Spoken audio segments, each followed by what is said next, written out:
বিসমিল্লাহির রহমানির রহিম। আসসালামু আলাইকুম।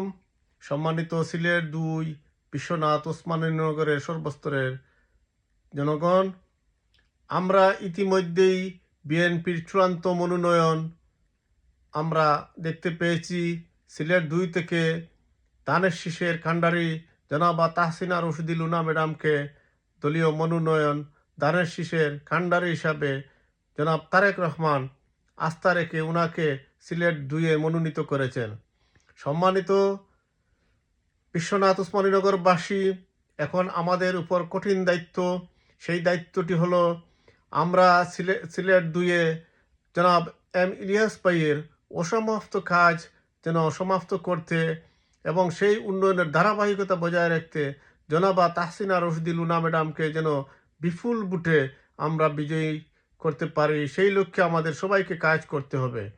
সম্মানিত বিশ্বনাথ ওসমানীনগরবাসী, সিলেট ২ থেকে জননেতা জনাব এম ইলিয়াস ভাই নির্বাচন করার কথা ছিল, কিন্তু দুঃখজনক হলেও সত্য, ফ্যাসিস্ট শেখ হাসিনা, স্বৈরাচারিণী শেখ হাসিনা আমাদের প্রিয় নেতাকে রাজনীতিকভাবে মোকাবেলা করতে না পেরে সেই ফ্যাসিস্ট শেখ হাসিনা আমাদের নেতাকে দীর্ঘদিন যাবৎ গুম করে রেখেছিল। আজ অদ্যাবধি পর্যন্ত ওনার কোনো সন্ধান আমরা পাইনি।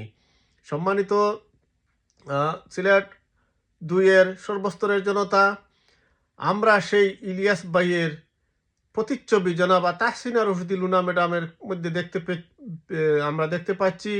তিনি সিলেট ২-এ দীর্ঘদিন যাবৎ ইলিয়াস ভাই গুম হবার পর থেকে সিলেট ২-এ উনি সর্বস্তরের জনগণের সুখে দুঃখে এবং বন্যা দুর্যোগ, কোভিড সহ বিভিন্ন প্রাকৃতিক দুর্যোগে উনি জনগণের পাশে ছিলেন, পাশে থেকে উনি কাজ করে গিয়েছেন।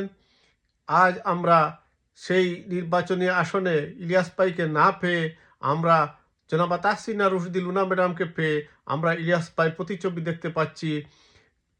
জনাবা তাহসিনা রশিদী লুনা ম্যাডাম আমাদের প্রিয় নেতা জনাব এম ইলিয়াস আলী সাহেবের সুযোগ্য সহধর্মিণী, ওনার ভালোবাসার স্ত্রী ব্যারিস্টার জনাব আবরার ইলিয়াস অর্ণবের মা, জনাব লাবিব সারারের মা এবং সাইয়ারা নওয়ালের মা। আজ আমরা সেই ব্যারিস্টার অর্ণবের মাকে আমরা বিপুল ভোটে বিজয়ী করতে পারি। আমরা যেন ইলিয়াস ভাইয়ের সেই ভালোবাসার স্ত্রীকে আমরা যেন বিপুল ভোটে বিজয়ী করতে পারি, সেই লক্ষ্যে আমরা ঐক্যবদ্ধভাবে কাজ করতে হবে। সম্মানিত সিলেট ২-এর সর্বস্তরের জনতা, আমরা সিলেট ২-এ প্রতিটি ঘরে ঘরে যেন আমরা